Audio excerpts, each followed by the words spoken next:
স্বামী স্ত্রীর মিল মহব্বত এবং পারিবারিক ভালোবাসা বজায় রাখার জন্য কি করণীয়? মোবাইলের মাধ্যমে বিয়ে করা জায়েজ আছে কিনা? স্ত্রী মারা গেলে স্বামী গোসল করাতে পারবে? স্বামী স্ত্রী একসাথে দাঁড়িয়ে নামাজ পড়তে পারবে? মেয়েরা পর্দা না করলে মা বাবার কবরে কি আযাব হবে?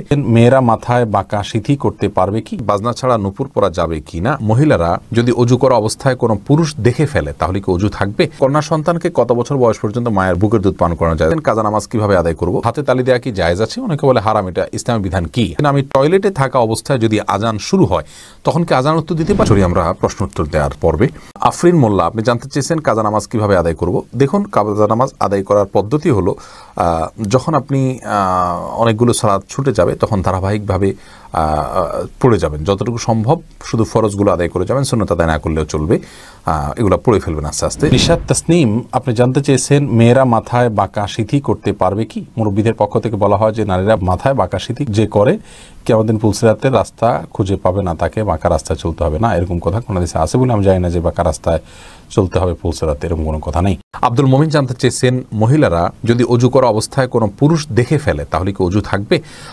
দেখুন ভাই আব্দুল মমিন, অজু করা অবস্থায় কোনো পুরুষ দেখলে অজু ভাঙবে এমন নয়, তবে সেটা যদি ইচ্ছাকৃত দেখেন তাহলে গুনাহ হবে, আর অনিচ্ছাকৃত হলে গুনাহও হবে না, কিন্তু এই দেখার সাথে অজু ভাঙার কোনো সম্পর্ক না, অজু থাকবে ইনশাআল্লাহ। এরপরে আফরিন সুলতান জান্নাত, আপনি জানতে চেয়েছেন বাজনা ছাড়া নুপুর পরা যাবে কি না? জীবন আপনি নুপুর পড়তে পারেন যদি সেটাতে বাজনা না থাকে এবং বাহিরে আপনি যখন পড়ে যাবেন সেটা আপনার পায়ে থাকতে পারে, কোনো অসুবিধা নেই।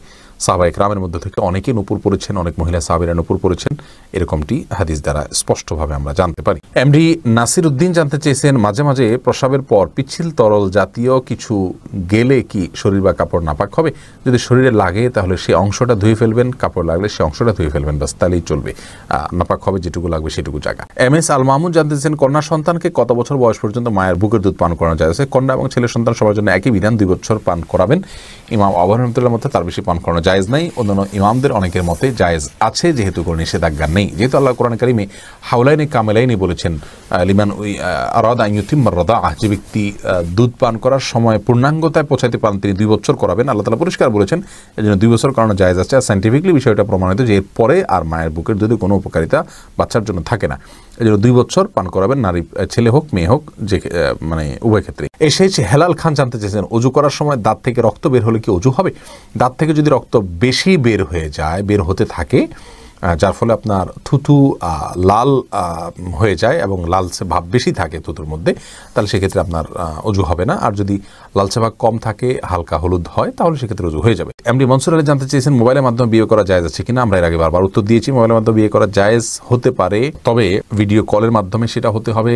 আর সবচেয়ে বড় কথা হলো উকিল নির্ধারণের মাধ্যমে হতে হবে। আপনি দূরে আছেন, যেখানে মেয়ে আছে কথার কথা, অথবা পাত্রী দূরে আছে, পাত্র যেখানে আছে সেখানে আপনি সশরীরে উপস্থিত নাই, তাহলে সেখানে একজন ব্যক্তিকে আপনি উকিল বানাবেন বা প্রতিনিধি বানাবেন, সেটা আপনার বাবা বা অন্য কেউ হতে পারে, যে আমি অমুকের পক্ষ থেকে বিবাহের প্রস্তাব করছি বা কবুল করছি, এইভাবে তিনি বলবেন, তার 2জন সাক্ষীর সামনে যখন এটি হয়ে যাবে তাতে বিবাহ সম্পন্ন হয়ে যাবে। মামুন চৌধুরী জানতে চেয়েছেন বাচ্চাদের প্রস্রাবের ফোঁটা মেঝেতে পড়লে যদি তার নিজে নিজে শুকিয়ে যায় তবে কি তাদের নামাজ পড়া যাবে? যদি নিজে নিজে শুকিয়ে যাবে, কোনো আলামত না থাকে, তাহলে সেখানে নামাজ পড়া যাবে।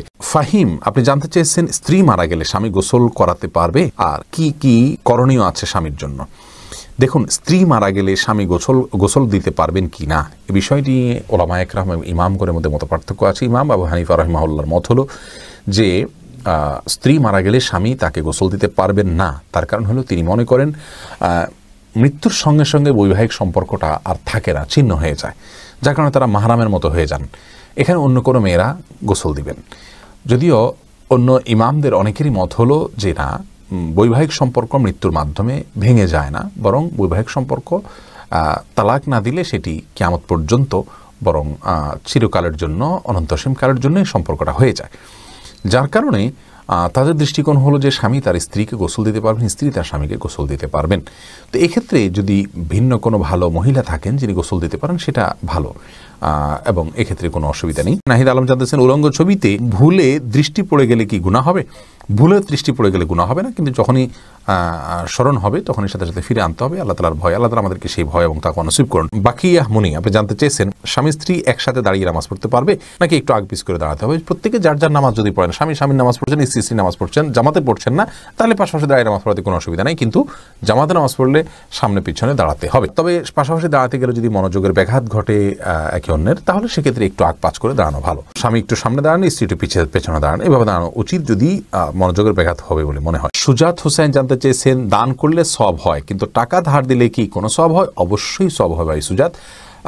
কোনো ক্ষেত্রে দানের চাইতে বরং লোন দিলে তার সওয়াবের পরিমাণ অনেক বেশি হয়। অতএব দান করলে যেমন সওয়াব হয়, মানুষকে হাওলাত দিলেও কিন্তু সওয়াব হয়। আজকাল লোন দিলে মানুষ ফেরত দিতে চায় না, নানামুখী সমস্যা হয়, সেজন্য গ্র্যান্ট হিসাবে, বন্ধক হিসাবে কোনো কিছু রেখে দিতে পারেন আপনি, কিন্তু লোন দেয়া অনেক বড় মাপের একটি ইবাদত এবং সওয়াবের কাজ। মাহফুজ মুন্না, আপনি জানতে চেয়েছেন খাওয়ার সময় ছেলেদের গোপে পানি বা খাবার লাগলে তাকে হারাম হবে? না, এমন কোনো কথা নেই, গোপে পানি বা খাবার লাগলে হারাম হয়ে যাবে, এটা জায়েজ নেই। খালেদা আক্তার জানতে চেয়েছেন মেয়েরা পর্দা না করলে মা বাবার কবরে কি আযাব হবে? মা বাবার যদি সেখানে কোনো দায় থাকে, ত্রুটি থাকে, তাহলে সেক্ষেত্রে তাদের আযাব হতে পারে, কিন্তু মা বাবা যদি তাদেরকে সঠিক পথের দিশা দিয়ে থাকেন, বুঝিয়ে থাকেন, দায়িত্ব পালন করে থাকেন, তাহলে সেক্ষেত্রে তাদের দায়ভার তারা মানে শুধু সন্তানরাই বহন করবে, মা বাবার কোনো কিছু দায়ভার চাপানো হবে না। আল্লাহ বলেছেন লা তাযিরু ওয়াজরাতুন বিজরা উখরা, কারোর দায়ভার অন্য কেউ বহন করবে না। লাইসাল ইনসানু ইল্লা মা সাআ, প্রত্যেকে যা করবে তারই তিনি দায় নিবেন। এমনি বাপ্পি জানতে চেয়েছেন আমি টয়লেটে থাকা অবস্থায় যদি আজান শুরু হয় তখন কি আজান উত্তর দিতে পারি? না ভাই, আপনি অপেক্ষা করবেন, বের হয়ে আজান উত্তর দিয়ে দিবেন। জহিরুদ্দিন মোহাম্মদ বাবর জানতে চেয়েছেন হাতে তালি দেওয়া কি জায়েজ আছে? অনেকে বলে হারাম, এটা ইসলামী বিধান কি? হাতে তালি দেওয়া এটাকে হারাম বলার সরাসরি কোনো সুযোগ নেই, তবে অবাক করা কোনো কিছু, ভালো কিছু দেখলে মুখে সুবহানাল্লাহ বলা, আশ্চর্য হলে সুবহানাল্লাহ বলা, মাশাআল্লাহ বলা, এটা হলো সুন্নাহ, হাতে তালি নয়। কিন্তু যদি কেউ হাতে তালি দেন তাহলে সেক্ষেত্রে হারাম হয়ে যাবে, এটা মোটেও সঠিক নয়। এমনি মনির ইসলাম জানতেছেন আজানের আগে সালাত আদায় করা যাবে কি? আজানের আগে সালাত আদায় করা যাবে যদি ওয়াক্ত হয়ে যায়। ওয়াক্ত হওয়ার সাথে সম্পর্ক, আজানের সাথে কোনো সম্পর্ক নেই। তামান্না ইসলাম সেতু, আপনি জানতে চেয়েছেন মেয়েদের কি পশু পাখি জবাই করা জায়েজ আছে? বোন, অবশ্যই জায়েজ আছে। মুরগি, হাঁস, এই জাতীয় পশু পাখি, গরু, এগুলো জবাই করার ক্ষেত্রে অনেক উদাহরণ আমাদের সমাজে আছে। যেমন ভাই বোন দুজন মিলে একসাথে গরু জবাই করতে পারবেন না শেয়ারে। তারপরে আপনার মেয়েরা গরু বা ছাগল বা কোনো পশু জবাই করতে পারবেন না। গোসল ফরজ অবস্থায় গরু ছাগল জবাই করা যাবে না। স্বামী স্ত্রী একজন ধরবেন, একজন জবাই করবেন, এভাবে করা যাবে না। এরকম নানাবিধ কথা আমাদের সমাজে প্রচলিত আছে, এগুলো সবগুলো ভ্রান্ত ধারণা। ছেলেরা যেমন জবাই করতে পারবেন, মেয়েরাও কিন্তু সেভাবে আপনার জবাই করতে পারবেন, কোনো অসুবিধা নেই। ইলিয়াস সানি, আপনি জানতে চেয়েছেন স্বামী স্ত্রীর মিল মহব্বত এবং পারিবারিক ভালোবাসা বজায় রাখার জন্য কি করণীয়? ভাই ইলিয়াস, স্বামী স্ত্রী মিল মহব্বত এবং পারিবারিক ভালোবাসা বজায় রাখার জন্য সর্বপ্রথম করণীয় হলো পরস্পরের প্রতি যে দায়িত্ব আছে সেই দায়িত্বগুলো ইসলাম শরিয়ার দৃষ্টিকোণ থেকে যেগুলো আরোপিত হয়েছে সেগুলো সম্পর্কে জানতে হবে, 1 নম্বর কাজ।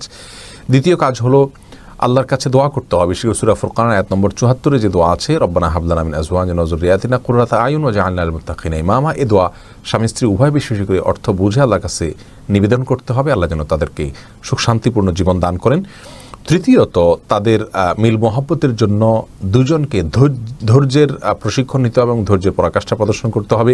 প্রিয় নবী সাল্লাল্লাহু আলাইহি ওয়াসাল্লামের দাম্পত্য জীবনে কতটা ধৈর্যশীল ছিলেন, মেয়েদেরকে কতটা আপনার সহনশীলতার কথা বলেছেন এবং স্বামীর প্রতি কৃতজ্ঞতা আদায় করতে বলেছেন, এই বিষয়গুলোকে আমাদের মাথায় রাখতে হবে ইনশাআল্লাহ বিদিনিল্লাহ। তাহলে দাম্পত্য জীবনে সুখ শান্তি নেমে আসবে। সর্বোপরি আল্লাহর অবাধ্যতা এবং হারাম এর পথ থেকে সরে আসতে হবে।